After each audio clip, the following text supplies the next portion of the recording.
Besoj që presidentja s'ka shka hub koma, duhet që është ditën e nesme të thras seancë dhe të caktojnë një datë. Mirë po kjo datë besoj që duhet të bëhet dikun brenda 10 ditëve të ardhshme, për faktin se edhe rregulloria e punës kuvendit e përcakton që kryetari dhe kryesia e vjetër ju vynë spaku 5 ditë më herët para se të caktohet seanca që ata të mblidhen dhe të organizojnë rendin e ditës se si do të veprohet në seancën konstitutive. Për hir të shikuesit, edhe pse e di që është përmendur vazhdimisht si format, mirë po rendi i ditës do thotë ka formimin e një komisioni për verifikimin e quorumit dhe të mandatave, pastaj dhënia e betimit të deputetëve, zgjedhja e kryetarit dhe e nënkryetarëve. Në sfundi e patëm dhe gjykimin e gjykatës kushtetuese, ku pak a shumë e ka sqaruar, unë mendoj që e ka qartësuar, sepse ai ka qenë i sqaruar edhe procedura e zgjedhjes së nënkryetarëve, s'ka pas asnjë dilemas në dyshim për neve që jemi këtu njohës tek kësaj lamie. Po megjithatë unë besoj që nuk ka lënë hapësirë që të pengohet ose të zvaritet konsultimi i kuvendit si pasojë e keshit të vërtetimit procedurave që mund të bëj qoftë kryesuesi i kuvendit, qoftë edhe kryetari i parlamentit. Pas gjykimit pati reagime në drejtim të tij që nuk e di se a do zbatohet apo jo, sepse u kontestua në themel gjithë ajo që është vendosur nga gjykata kushtetuese për sa i përket nënkryetarit që vjen nga lista serbe. Unë besoj që reagimet kanë qenë të pritshme për faktin se kanë pasur një pritshmëri të madhe që do të legjitimohet ky proces dhe mënyra se si e ka administruar seancën kryetari i kuvendit zoti Basha. Prandaj edhe këto lloj reagime kanë qenë më tepër një lloj mlefi që nuk ju ka ecë më tutje ideja dhe të them ashtu plani i tyre që me e legjitimu këtë precedent, sepse unë mendoj që do të ishte kriju një precedent që në të ardhmen kryetari i kuvendit do të mund të përcaktonte se kush do të ishte nënkryetar edhe i partive politike shqiptare atje. Sepse kryetari i kuvendit vjen nga një mazhorancë e cila e ka 61 vota. Të paktën pritet që t'i ketë 61 vota në parlament dhe imagjinoni sikur ky precedent të legjitimojë nga ana e gjykatës kushtetuese. Unë besoj që partia që është në pushtet dhe kryetari i kuvendit do të mund ta diktonin edhe faktikisht kualitetin e përfaqësimit të partive politike në kryesi të kuvendit. Thjesht munden që mos ta votojnë një kandidatur që propozohet nga një parti e dytë ose e tretë, duke dashur që me marrë një person i caktuar ose një deputet i caktuar, i preferuar i tyre në kryesi të kuvendit. Mirë që gjykata nuk e legjitimoi këtë precedent, unë mendoj që vetëm thjesht e ka interpretuar tekstin dhe rregullatimin ligjore dhe kushtetuese ashtu siç e kemi të shkruar në kushtetutë dhe rregullore të punës kuvendit. E dini që kjo rregullore është ndryshuar në 2023, vetë këta deputetë të kësaj mazhorance e kanë amandamentuar rregulloren dhe kanë propozuar amandamentin që nënkryetari i komunitetit të vijë nga radhët e shumicës së deputetëve. Zonja Luzha, kemi humbë një vjet duke të gjithë mu bo ekspert kushtetutës edhe të pa fol Ministri i Ekonomisë nuk besoj se merret janë disa njerëz saktuar që pa fol ata nuk po,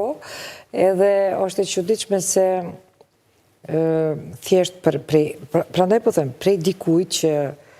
e ka vendos me qenë kandidat, me qenë deputet, me u betu për mbrojtjen e sovranitetit, kushtetutshmërisë së vendit, që në tekstin e betimit përmendet edhe kushtetuta. Do me thonë, kjo është shokuese që nëse dikush për shembull e din që po shkon në kuvend për me u betu me mbrojt kushtetutën, ka ende dilema edhe një familje shpreh hapur një lloj reagimi edhe një lloj mos përfillje të vendimeve pra të një institucioni gjyqësor që siç dihet janë të padiskutueshme. Por okej, në demokraci mundemi me bisedu, mundemi me shpreh paknatësinë, edhe me thonë që nuk është ndoshta e drejtë, një diçka, siç jemi pajtu gjithë që fakti që lista srpska ka qenë ndoshta jo si listë, por njerëzit e saj kanë qenë pjesëmarrës në sulmin ndaj Kosovës dhe që vazhdimisht ata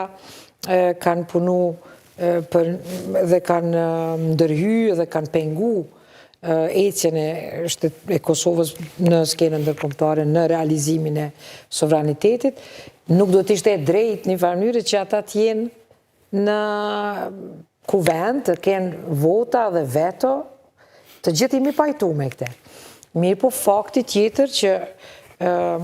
nuk guxojmë ta harrojmë është që në raste tilla ligji, kushtetuta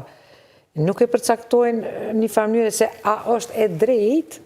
plotësisht, por disa vendime thjesht janë fakte të kryera, sepse kanë kalu procedura, verifikime, edhe, sidomos kur jemi të kushtetuta, të gjykata kushtetuse, vendimet e tilla deshtëm, na pëlqyjnë, s'na pëlqyjnë, thjesht duhet me i zbatu. Kështu që unë e pres që këto kanë me shku pa problem. A besoni si do të zbatohen dhe nuk do të? Unë e besoj, sepse edhe sot, në certifikim të rezultateve, për kundër rezervave, vrejtjeve që janë shprej ndaj listës sëpska, për verifikimin e mandateve, e pam që sot, do më thonë, një farmyre, ju që u detyruan, po është e domosdoshme që të respektohen ato norma, edhe me gjithë rezervat, me gjithë paknatësi, duhet me votu për procedurat të tilla, sepse vendimet e gjyqësorit